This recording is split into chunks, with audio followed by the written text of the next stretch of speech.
What is actually going on between the minister and the IDT board and the officials? Thank you. Look, we're convinced we've got enough evidence. We've got an email from a minister demanding a payment for a specific contractor called Lone Rock Construction. Remember, the ministers, according to the members, executive members' ethics, he's got no role on the financial or operational matters of IDT. And to demonstrate that his interest on running that department is only for the corrupt activities. You know that the Department of Public Works has got different entities. It's got CIDB, it's got CBE, and then only IDT that focuses on assisting various departments with social infrastructure. So that's where you find tenders. So you can see that this is a matriculant who's not here for any interest of contributing to the infrastructure development of this country, as it is part of the mandate of Public Works to make sure that we've got better infrastructure that allows our people to move around the country to develop. But he's only interested on tenders. That's why he went straight to IDT, and he didn't go to the board, he didn't go to the DG. Remember, he's got only executive authorities, not accounting authorities. The DG of Public Works has got the accounting authorities, but he leaves the DG, not the board, not the leadership at IDT. He goes to a staff member to demand a specific payment for one contractor when IDT is not just working here in Tswane, it's working all over South Africa. So it's got different projects, but it goes and pulls one out of them, a white-owned construction company called Lone Rock, and we believe that there's enough evidence to show that his only interest is to say this company must be paid, and even the demand. And the staff members, when they respond, they say we can't. Remember, when there's a tender, a company gets awarded a specific amount, and then there's what you call variations. When they go over what has been budgeted for, maybe due to extension of work or anything. But that variation is not just an open check. There must be clear authority. National Treasurer demands that. Even the Public Works must authorize that, including National Treasurer, because the variation is 20%.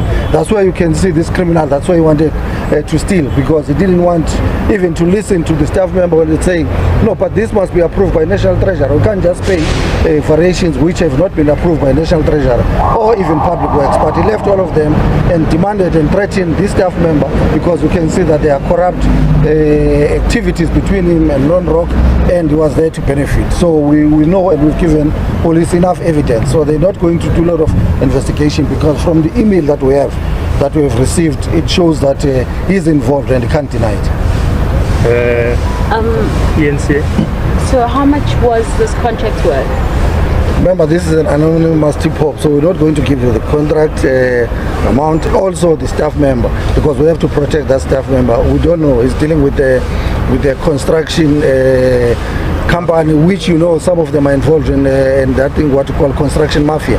So we're not going to compromise the safety of that. But with the evidence that we've given police, we know where is the contract. It was the fixing of the sinkholes at waterproof base by the company called Lone Rock. So the evidence is there. We want to give the police space to go and deal with it. But Dean Macpherson, we know that he's a corrupt matriculant.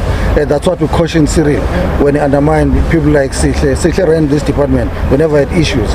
Now you bring a matriculant who's corrupt and white, and because he thought he's a white person, maybe we're not going to make them accountable. With the EFF, everyone who's leading this country, whether you're black or white, once we suspect that you are involved in corrupt activities, we're going to make sure that we involve the authorities to follow up on that case and put you behind the path. Kaya. Thank you so much. Peter Kaya, Chief.